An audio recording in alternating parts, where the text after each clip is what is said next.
నిన్న రేవంత్ రెడ్డి బావమరిది భాగవతాన్ని పొద్దున్నే బయట పెడితే సాయంత్రానికి రేవంత్ రెడ్డి గారు నాకు నోటీస్ పంపారు. నిన్న నోటీస్ కూడా ఎప్పుడు ఇచ్చారు? నిన్న రాత్రి దాదాపు 9 గంటల సమయంలో మా ఇంటి దగ్గర మా మెయిడ్కు నోటీస్ ఇచ్చి వెళ్ళారు. నేను ఆ సమయంలో సిద్దిపేట నియోజకవర్గంలో నా ప్రజలతో వివిధ కార్యక్రమాల్లో పాల్గొన్నాను. అయితే నిన్న రాత్రి 9ంటికి నోటీస్ ఇచ్చి ఉదయాన్నే 11 గంటలకు రమ్మన్నారు. నేను హైదరాబాద్లో లేను, అయినా కూడా రాత్రే హైదరాబాద్ చేరుకొని ఈరోజు వాళ్ళు ఇచ్చిన నోటీస్ మీద మేము హాజరు కావాలని చెప్పి నిర్ణయం తీసుకున్నాం. ఎందుకంటే మాకు చట్టాన్ని గౌరవిస్తాం, న్యాయ వ్యవస్థ మీద నమ్మకం ఉంది, తప్పకుండా వెళ్తాం. మేము ఏ తప్పు కూడా చేయలేదు, అందువల్ల భయపడము. ఈ రేవంత్ రెడ్డి తాటాకు చప్పుళ్లకు బెదిరే ప్రశ్నే ఉత్పన్నం కాదు. ఎందుకంటే ఇలా రేవంత్ రెడ్డి మాకు తెలుసు, నిన్న ఆయన బావమరిది భాగవతాన్ని పొద్దున బయట పెడితే సాయంత్రానికి నోటీస్ పంపిండు.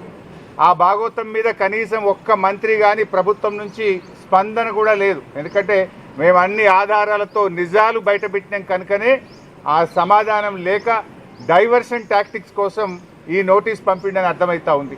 నిన్ననే చెప్పినాం మేము, ఈ దండుపాలెం ముఠా రేవంత్ రెడ్డి క్యాబినెట్ ఏ రకంగా వాటాలు పంచుకోవడంలో తన్నుకుంటున్నారో అన్ని విషయాలు బయట పెట్టాం.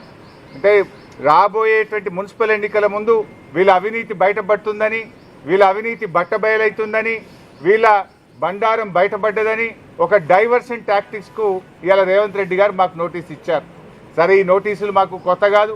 తెలంగాణ ఉద్యమంలో ఆనాటి సమైక్యవాద ప్రభుత్వాలు ఎన్ని కేసులు పెట్టినా, ఎన్ని మా మీద రకరకాల ఇబ్బందులు పెట్టినా కేసీఆర్ గారి నాయకత్వంలో మేము పోరాడినటువంటి ఒక కార్యకర్తలం, ఉద్యమకారులం.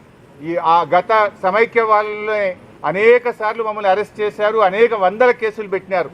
ఆ రోజే మేము భయపడలేదు. ఇవాళ నువ్వు ఎందుకు నోటీస్ ఇచ్చినావు నాకు? మేము ఏమడిగినాం? నీ 6 గ్యారెంటీల సంగతి ఏంది అని అడిగినాం. నువ్వు బాండ్ పేపర్ మీద రాసిచ్చిన మహిళలకు మహాలక్ష్మి 2500 ఎప్పుడు ఇస్తావు అని అడుగుతా ఉన్నాం. నువ్వు అవ్వ తాతలకు 4000 పెన్షన్ ఎప్పుడు ఇస్తావు అని అడుగుతా ఉన్నాం.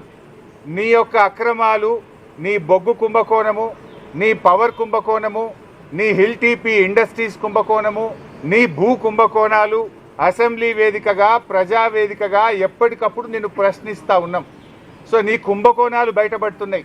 నీ వాటాల పంచాయతీలు స్వయంగా మంత్రులే ఒకరి మీద ఒకరు బయట పెట్టుకుంటుంటే నీ పరువు పోతుందని, నీ వాటాల విషయం ప్రజలకు అర్థమవుతుందని డైవర్షన్ కోసం ఈ నోటీసులు ఇస్తున్నావు. మాకు తెలియదా? ఇవాళ కృష్ణా నీళ్లను ఆంధ్రాకి అప్పచెప్తున్నావు.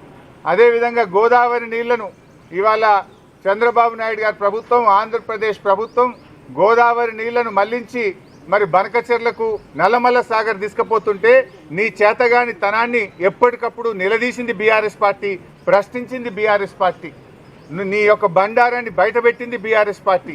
సో నువ్వు అచేతనం అయిపోయినావు, నీదంతా బయటపడిపోతా ఉంది కనుక ఈ డైవర్షన్ టాక్టిక్స్ చేస్తున్నావు. మాకు తెలియదా? నువ్వు ఎన్నికలకు ఈ డ్రామాలు ఆడుతుంటావు. పంచాయతీ ఎన్నికల ముందు అప్పుడేమో మా కేటీఆర్ గారికి నోటీస్ ఇస్తావు, ఇప్పుడు మున్సిపల్ ఎన్నికలకు రేపో మాపో నోటిఫికేషన్ వస్తుంది కనుక మాకు నోటీస్ ఇస్తా ఉన్నావు. నీ సంగతి తెలియదు ఏముంది? మొన్న పంచాయతీ ఎన్నికల ముందేమో రైతు బంద్ వేసినావు, ఇప్పుడు యాసంగి పంటకు ఎందుకు రైతు బంద్ వేస్తలేవు? పంచాయతీ ఎన్నికలు లేవు. కేసీఆర్ గారు ఎప్పుడైనా డిసెంబర్ నుంచే రైతు బంద్ స్టార్ట్ చేసిండు, జనవరి అయిపోయినా రైతు బంద్ పట్టలేదు.